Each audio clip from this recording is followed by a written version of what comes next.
How much should you spend on rent for Airbnb arbitrage? Boy. Terry's got to pay the rent. I get asked this question all the time by people who watch our content and people on our coaching program. And my answer is always the same.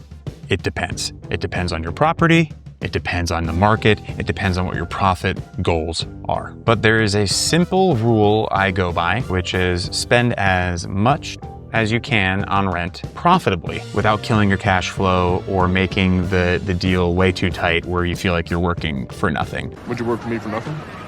For nothing. And don't overextend yourself and overleverage yourself where if you had a nightmare scenario and 1 or 2 months it just didn't get rented or something happened, you'd be like, your life savings would be depleted and you'd be screwed, or you'd have no way to handle it. The market's crashing. No. Just don't put yourself in a bad situation. Too many people think that grabbing a cheap unit is, well, what the safest thing is to do. Cheaper, it's safer, it's less risk. It is potentially less risk, but it also means like really low, or maybe even in some cases, no earning potential. The sweet spot is rent that still leaves you with a, reach of your monthly profit target and accounts for expenses, utilities, platform fees, seasonality of the units, cleaning, supplies, all that stuff. So my baseline for beginners is simple, 2.5x. That number, remember that. Your projected gross revenue should be 2.5 times your rent. So instead of coming up with a fake Fugazi scenario, I'm going to use our first unit. So this is our first little modest Airbnb unit, and the rent was $13.75. Now, for all you math whizzes out there, what is that times 2.5? It is $3,438. It's actually $3,437.50, but that is not fun. No decimals. So this means that on average, every month across the year, we want the revenue to be around there for that buffer to be created. And most of the times we hit that number. Most of the months we hit that number. The average was almost always that, but something interesting happened. This is our past 5 months of revenue.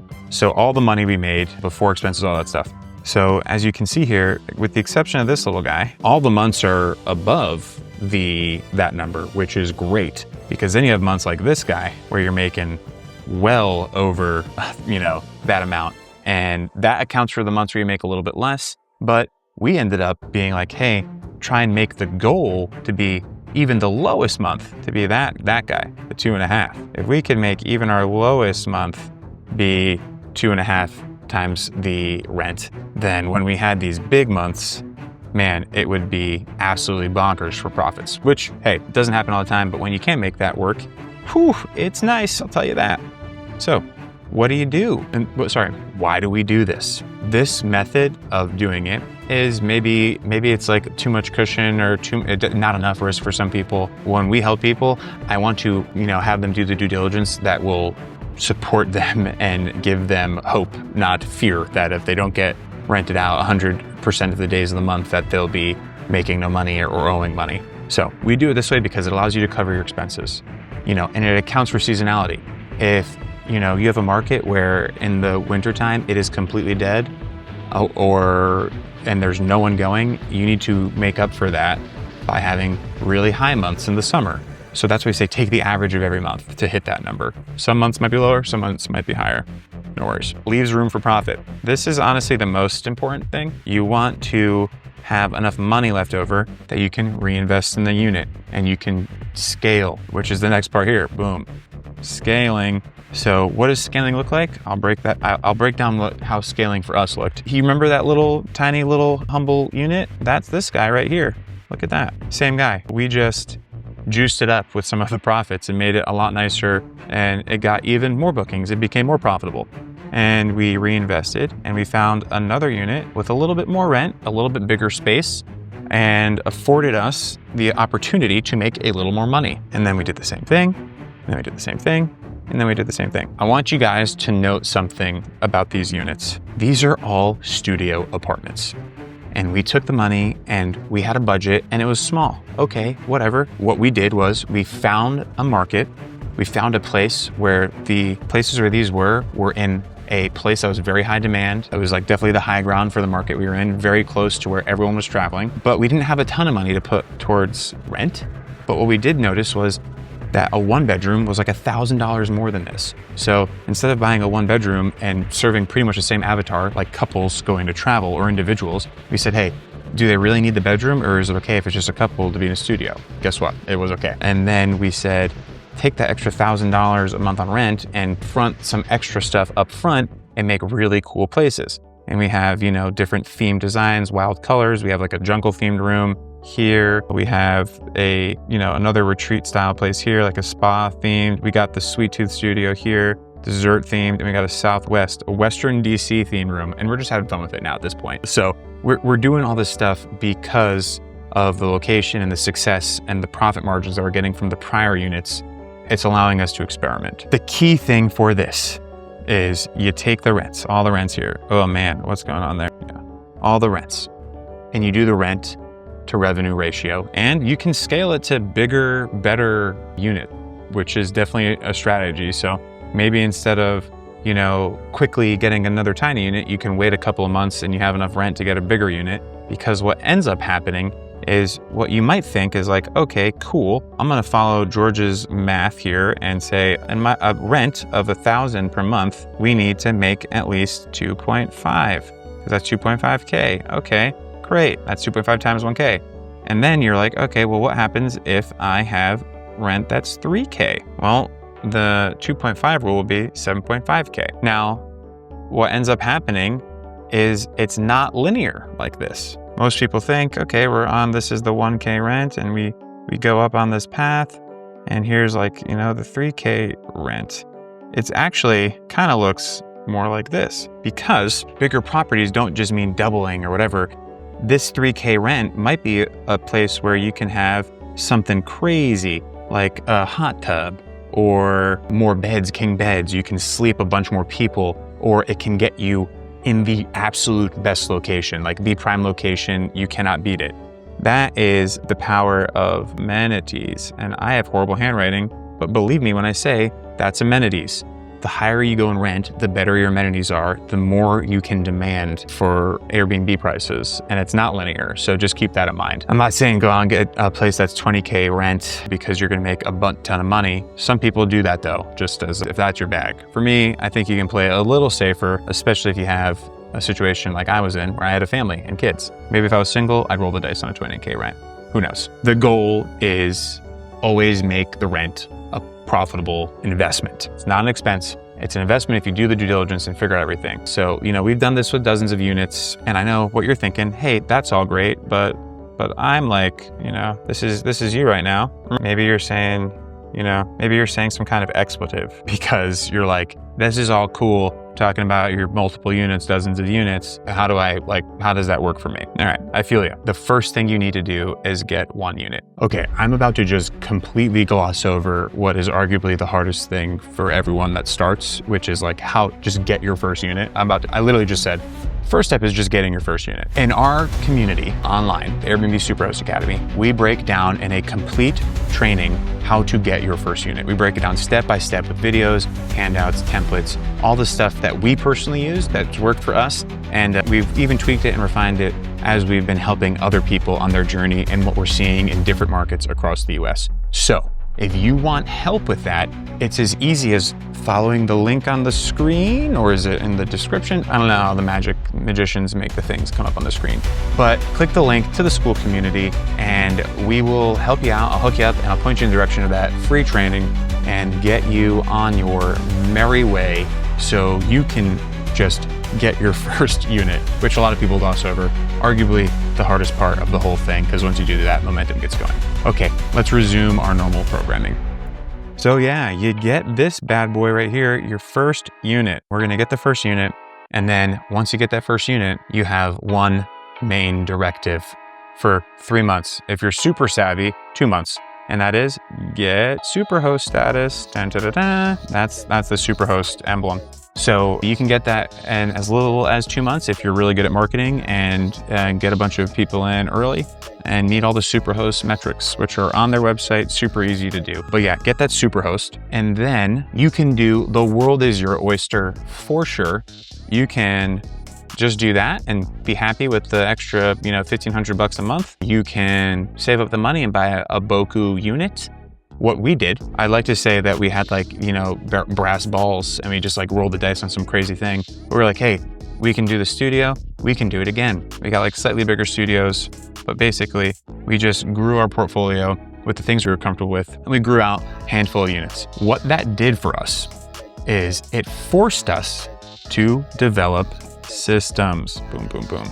So when you do this across one unit, right, you can get by doing the laundry, doing the turnovers, doing everything yourself. When you have 2 units, it becomes exponentially harder. 3, almost impossible. So you have to get cleaners. You have to develop these standard operating procedures. You have to have these systems built so the business is a business and you're working on it and not in it. So that is what happens when you get a bunch of properties. It forces you to do that. And what do you do with this gear here? This gear that represents systems? Well, as you can see right there, you put it into the palm of your hand. Now, you take those systems and you scale with that. Your options now are continue to get houses or units like you've been getting. That's a cool one. What we did, which was we found apartments and got multiple units in the same apartments. I personally like that. One landlord reduces friction, but the next fun thing you can do is you can get bigger, better units. Like I talked about that earlier, you spend more money. Maybe you get a really nice unit. Oh my, look at that chimney. Man, probably some windows in there too. And with more money for more rent comes things like this. Ooh, are you ready for this? Those hot tubs, baby.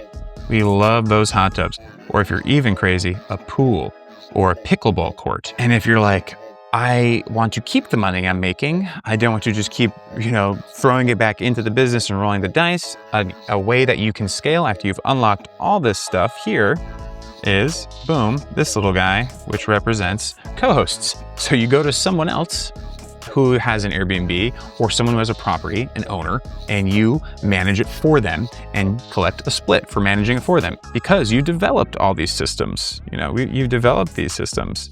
You've put in the work. You have the Superhost, you have the status. You can leverage that status to manage for other owners and take a commission from them from doing that. And the final thing, which I don't even put on here because, let's not put the carriage in front of the horse.